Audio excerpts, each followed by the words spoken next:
আর নবীর যুগের একটা ছোট্ট বাচ্চার ঘটনা বলে আপনাদের কাছ থেকে আমি বিদায় নিব।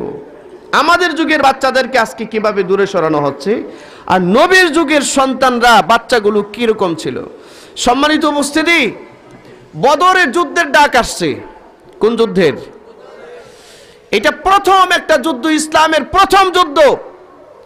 এই বদরের যুদ্ধে যখন ডাক এসেছে, সাহাবায়ে কেরামদেরকে রাসূল করিম সাল্লাল্লাহু আলাইহি ওয়াসাল্লাম বললেন, তোমরা তোমাদের অস্ত্র শস্ত্র নিয়ে রেডি হও। নবীজি বাছাই করছেন। এই মুহূর্তে 9 বছরের একটা বাচ্চা, কয় বছর? 9 বছরের একটা বাচ্চা তার মার কাছে গেছে। হাদিসের মধ্যে আসছে তার নাম হচ্ছে যায়েদ ইবনে সাবিত রাদিয়াল্লাহু তাআলা। কি নাম? যায়েদ ইবনে সাবিত। যায়েদ ইবনে সাবিত রাদিয়াল্লাহু তাআলা আনহু তার মার কাছে গিয়া বলেন, মা, মসজিদে নববীতে গিয়েছিলাম, দেখতে পাচ্ছি রাসূলুল্লাহ সাল্লাল্লাহু আলাইহি ওয়াসাল্লাম বদরের যুদ্ধের জন্য সাহাবায়ে কেরামদেরকে কাতারবন্দি করতেছেন, সাহাবীদেরকে নবীজি নির্বাচিত করতেছেন, কারা বদরের ময়দানে যাবে, ইসলামের প্রথম যুদ্ধে কারা শামিল হবে। এই যারা মক্কার জমিনে রাসূলুল্লাহকে কষ্ট দিত, ওরা এসেছে নবীকে আবারও মারতে। আপনি অনুমতি দেন, নবীর সাথে ওয়াদা দিয়ে এসেছি, রাসূল করিম সাল্লাল্লাহু আলাইহি ওয়াসাল্লামের বদলা আমি নিতে চাই। সুবহানাল্লাহ। যারা মক্কার জমিনে আমার রাসূলকে কষ্ট দিয়েছে, আমি তার বদলা নিতে চাই। বদলা কেমন মা? ওই মা কেমন মা, আর আমাদের সমাজের মারা কেমন মা? একটু সাউন্ড বাড়ে, মাইকলা কোথায়? সাউন্ড বাড়ে। আমাদের সমাজের মা গুলো কেমন মা? আমাদের সমাজের মারা ইন্ডিয়ার সিনেমা দেখায় দেখায় বাচ্চাদেরকে নাচি শিখায়, ঠিক কিনা জোরে বলেন। আর ওই জামানার মা বলতেছে, যায়েদ ইবনে সাবিতকে কাছে নিয়ে কপালের মধ্যে একটা চুমা দিলেন, চুমা দিয়ে বুকের সঙ্গে জড়ায় ধরে বলতেছেন, বাবা, নাম হচ্ছে আন-নাওয়ারা বিনতে মালিক। বলে, বাবা, এমন সন্তানই আমি আমার পেটে রেখেছি। হাত দুইটা উপরে উঠায়া আল্লাহর কাছে দোয়া করে বলে, মালিক, আমার যায়েদ ইবনে সাবিতকে তোমার রাস্তায় ছেড়ে দিলাম, আল্লাহ তোমার জিম্মায় ছেড়ে দিলাম। আমার যায়েদ তোমার দিন কায়েমের আন্দোলনে বদরের ময়দানে শামিল হতে চায়। হয়তো আমার যায়েদকে তোমার দিনের জন্য কবুল করো, শাহাদাতের মর্যাদা দিও, আর যদি তুমি মনে করো তারে ফিরিয়ে দেওয়া, তো আমার বুকে তারে ফিরিয়ে দিও। সুবহানাল্লাহ। দোয়া করে দিলেন, বললেন, যা বেটা যাও। যায়েদ ইবনে সাবিত মার কাছ থেকে দোয়া নিয়ে 9 বছরের একটা বাচ্চা রাসূলুল্লাহ সাল্লাল্লাহু আলাইহি ওয়াসাল্লামের মসজিদে নববীতে চলে গেলেন। আল্লাহর হাবিব সাল্লাল্লাহু আলাইহি ওয়াসাল্লাম সাহাবীদেরকে নির্বাচিত করছেন। হাদিসের মধ্যে আসছে, যায়েদ ইবনে সাবিত যে তলোয়ারটা কাঁধের মধ্যে নিয়ে দৌড়তেছেন, তলোয়ারটা যায়েদ ইবনে সাবিতের চেয়ে আধা হাত লম্বা। তিনি তলোয়ারের চেয়ে খাটো, যায়েদ ইবনে সাবিত আধা হাত লম্বা। মুসলমান বন্ধুরা আমার, তলোয়ার যদি কারো কাছ থেকে লম্বা হয়, সে কি যুদ্ধ করতে পারবে? যায়েদ ইবনে সাবিত রাসূলুল্লাহর সামনে গিয়ে এরকম তলোয়ারের উপরে ভর করে একটু উঁচা হয়ে দাঁড়িয়েছেন, যেন তলোয়ারের বরাবর দেখা যায়, সেম টু সেম যেন দেখা যায়। যায়েদ ইবনে সাবিত যখন উঁচু হয়ে দাঁড়িয়েছেন, নবীজি বিষয়টা খেয়াল করলেন, তাকে ডাক দিলেন, এদিকে আসো। জিজ্ঞাসা করলেন, নাম কি? বলে, যায়েদ ইবনে সাবিত। বাবা আছে? না, বাবা নাই। মা আছে? জি হ্যাঁ ইয়া রাসূলুল্লাহ, মা আছেন। তুমি যে যুদ্ধের জন্য এসেছো, মার অনুমতি নিয়েছো? যায়েদ ইবনে সাবিত বলেন, আমার মা আমার জন্য দোয়া করে দিয়েছেন। আমার মা বলেছেন, যাও বেটা যাও, দিন কায়েমের আন্দোলনে শরীক হও, নবীজির জিন্দেগির বদলা নাও। যারা আমার রাসূলকে কষ্ট দিয়েছে, হয় শাহাদাত বরণ করো, আর না হয় গাজী হিসেবে ফিরে আসো। যদি শহীদ হয়ে যাও, আর দেখা হবে না, জান্নাতের দরজায় দেখা হবে। মার কাছ থেকে দোয়া নিয়ে এসেছি, ইয়া রাসূলুল্লাহ, আপনি আমাকে অনুমতি দেন। আল্লাহর নবী তাকায় দেখলেন তার থেকে আধা উঁচা তলোয়ার নবীজি কাছে নিয়ে বললেন, যায়েদ তুমি তো জিহাদ করতে পারবে না। যায়েদ ইবনে সাবিত বলেন, ইয়া রাসূলুল্লাহ আমি পারবো ইনশাআল্লাহ। রাসূলুল্লাহ বললেন, যায়েদ তুমি পারবে না, যাও আমি তোমাকে অনুমতি দিচ্ছি, মার কাছে ফিরে যাও, নির্দেশ দিচ্ছি মার কাছে ফিরে যাও।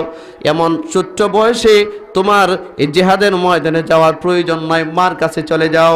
কোনোদিন যদি আল্লাহ আবারও জিহাদের ডাক আসে তো ওই জিহাদে তুমি শামিল হবে। আমি দোয়া করে দিই জিহাদের চেয়ে বড় কোনো নেক আমল যেন আল্লাহ তোমাকে দিয়ে করায়। যাও, মার কাছে চলে যাও।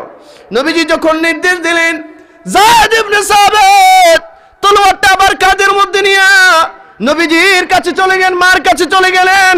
তলোয়ার সামনে রেখে মার সামনে কাঁদতেছে, চিৎকার করে কাঁদতেছে। মা জিজ্ঞাসা করে, বেটা কি হয়েছে? যায়েদ ইবনে সাবিত বলে, মা রাসূলুল্লাহ তো আমাকে জিহাদে যাওয়ার অনুমতি দেয় নাই। চিন্তা করেন ওই জমানার শিশু আর এই জমানার শিশু, কোথায় আমাদের তফাৎ? যায়েদ ইবনে সাবিত বলে, মা রাসূল তো আমাকে অনুমতি দেয় নাই। হযরত যায়েদ ইবনে সাবিতের মা আবারও কাছে টেনে নিলেন, দোয়া করলেন আর বললেন, বেটা সবর করো, ধৈর্য ধরো। রাসূল করিম সাল্লাল্লাহু আলাইহি ওয়াসাল্লাম যেহেতু তোমাকে নিষেধ করেছেন অবশ্যই কল্যাণ আছে, ধৈর্য ধরো, ধৈর্য ধরো। আল্লাহ হয়তো তার দ্বীনের জন্য তোমার দিয়ে বড় কাজ নিতে চায়। সুবহানাল্লাহ, বড় কোনো কাজ হয়তো আল্লাহ নিতে চায়, একটু ধৈর্য ধরো, ধৈর্য ধরো। যায়েদ ইবনে সাবিত রাতের বেলায় কাঁদে, যতদিন পর্যন্ত নবীজি বদরের ময়দানে রইলেন। প্রত্যেকদিন যায়েদ কাঁদে, রাতের বেলা ঘুমায় না। যায়েদ চিৎকার করে কাঁদে, আল্লাহ আমার নবী জিহাদের ময়দানে গিয়েছে, আমার রাসূলকে আবারও তুমি বদরের ময়দানে অপমানিত করো না। ছোট্ট বাচ্চা দোয়া করে, কি স্পৃহা, কি দরদ দিলের ভিতরে।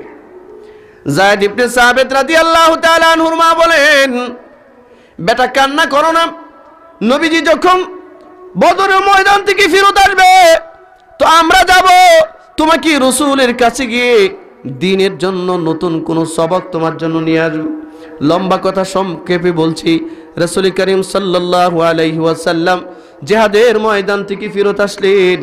নবীজির অভ্যাস ছিল জিহাদের ময়দান থেকে ফিরে আসার পর মসজিদে নববীতে গিয়ে 2 রাকাত নামাজ পড়ে সাহাবায়ে কেরামদের দিকে ফিরে তাকাতেন। ঠিক সেরকম ভাবে ফিরে তাকালেন যায়েদ ইবনে সাবিতের মা। যায়েদ ইবনে সাবিতকে নিয়ে রাসূলুল্লাহর দরবারে গিয়ে যায়েদের নির্দেশ দেয়া বললেন, রাসূলের কাছে যাও। যায়েদ ইবনে সাবিত রাসূলুল্লাহর কাছে গিয়ে দাঁড়ালেন।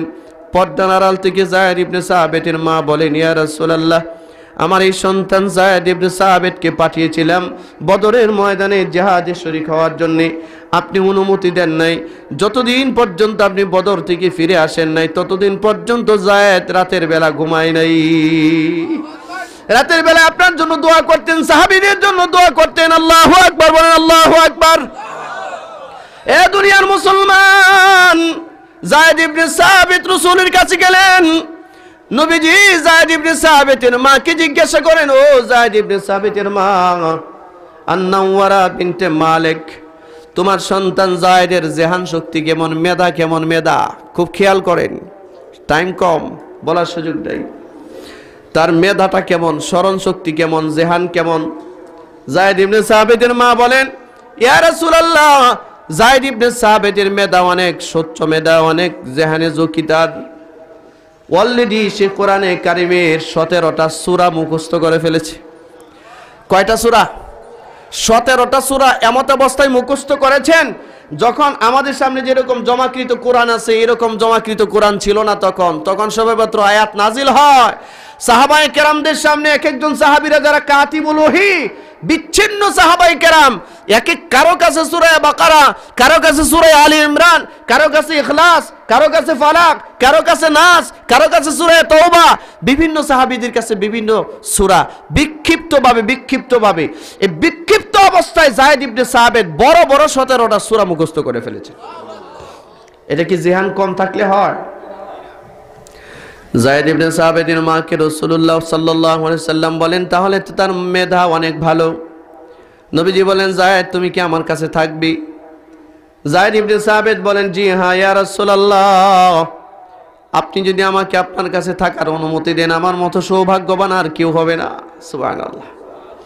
নবীজি বললেন, আজ থেকে তুমি আমার কাছে থাকবে। তো আয়াত যখন নাজিল হয়, যায়েদ ইবনে সাবিতকে রাসূল বলেন, যায়েদ, আমি আয়াতগুলো তেলাওয়াত করতেছি, তুমি তেলাওয়াতটা শোনো, মুখস্থ করো। তো যায়েদ ইবনে সাবিত তেলাওয়াত মুখস্থ করেন। টেস্ট করে নবীজি যে তার স্মরণ শক্তিটা আসলে কেমন, ইসলামের জন্য তাকে কোথায় কাজে লাগানো যায়।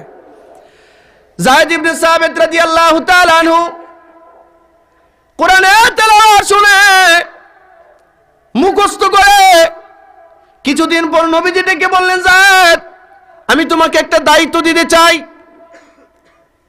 এই যে মদিনার ইহুদিরা আছে, ইহুদি আউস আজ খাজরাজ গোত্র যে ইহুদিগুলো আছে, ইহুদিদের ভাষা ছিল হিব্রু ভাষা। হিব্রু কি ভাষা?